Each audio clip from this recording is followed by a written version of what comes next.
I'm Adrian, the cruise and travel guy. If you've caught my previous videos on the weird state of Australia's cruise industry, you might be surprised to learn that two regional ports have just doubled down on their commitment to cruise. So let's talk about it. Australia's cruise industry is in a weird spot. It has been ever since 2022, when cruising resumed after the pandemic. Not based on the number of people interested in cruising or our collective excitement for cruise, but in the way our state and federal governments continue to act so haphazardly towards it. The biggest problem, as it is in most cases when it comes to government bodies, is that there is not one single unifying voice. On the side of the cruise lines and businesses, that is, those invested financially in the industry, you have the Cruise Line International Association, known as CLIA, and the Australian Cruise Association, otherwise known as ACA. These are independent bodies that stand as a conduit between the industry and government and effectively lobby for change. Great.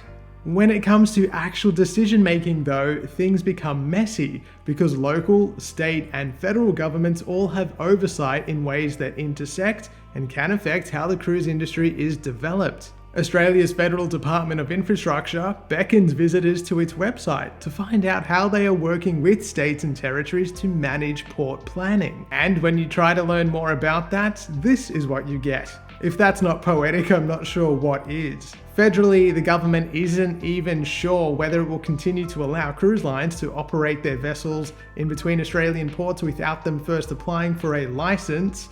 I've already lodged a petition about that, and we expect to hear something within the next couple of weeks when Parliament resumes in Australia. At the state level, the New South Wales government completely missed an opportunity identified in a 2011 review that recommended a third Sydney cruise terminal could be installed on the northern end of Port Botany. Of course, I made a video detailing those failings, and it's also linked below. But promisingly, some Australian towns are bucking the trend and embracing cruise. In New South Wales, that's no more evident than in the south coast town of Eden, where the New South Wales state government has finally approved a long-awaited modification application. It will allow Eden to grow into a regional cruise hub, able to accommodate ships of up to 370 meters in length.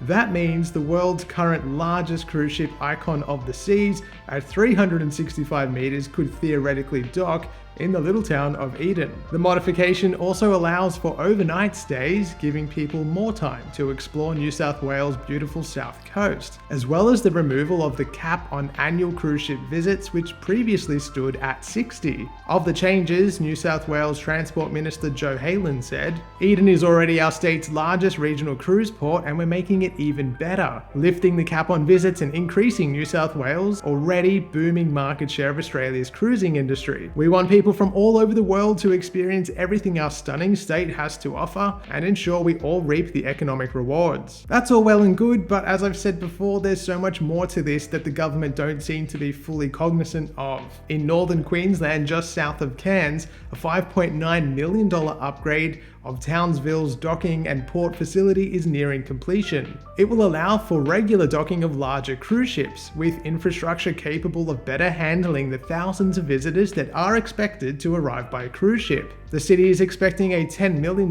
injection into its local economy. The new port facility will allow for cruise ships up to 300 meters in length to dock in the city, making it suitable for most cruise ships that visit Australia, with the exception, of course, of Royal Caribbean's Quantum class. It's brilliant to see this sort of investment in Australia's regional cities. I've long said right here on this channel that Australia is perfect for cruising. We have an abundance of coastline and regional places that could be developed into fantastic cruise hubs or cruise destinations, but it requires vision. The potential is there for communities to reap the benefits of increased tourism, for cruise lines to sail to new destinations, and for cruise passengers from all over the world to enjoy discovering more of our incredible country. With proper planning and foresight, a lot of these places can take steps now to properly integrate and manage crews as a real win for their communities. They can even take the time that's necessary to mitigate any potential pushback from local communities,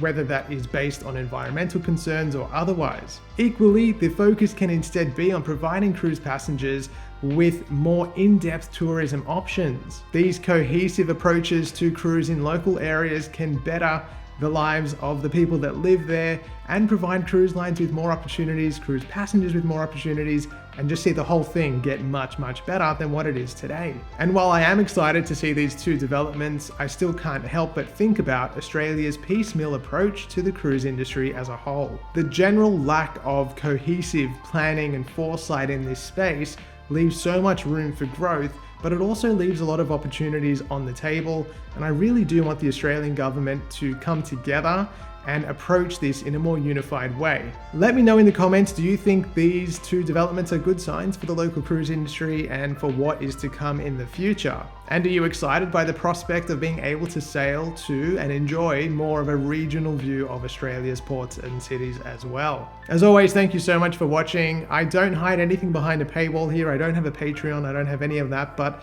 if you do want to support the channel, the best way to do that is to book a cruise through my website, thecruiseandtravelguy.com.au, and give me a follow on Facebook and Instagram at The Cruise and Travel Guy. And you can stay up to date with my travels as they happen. There's a little bit more coming up soon. Thanks as always, and I'll see you soon.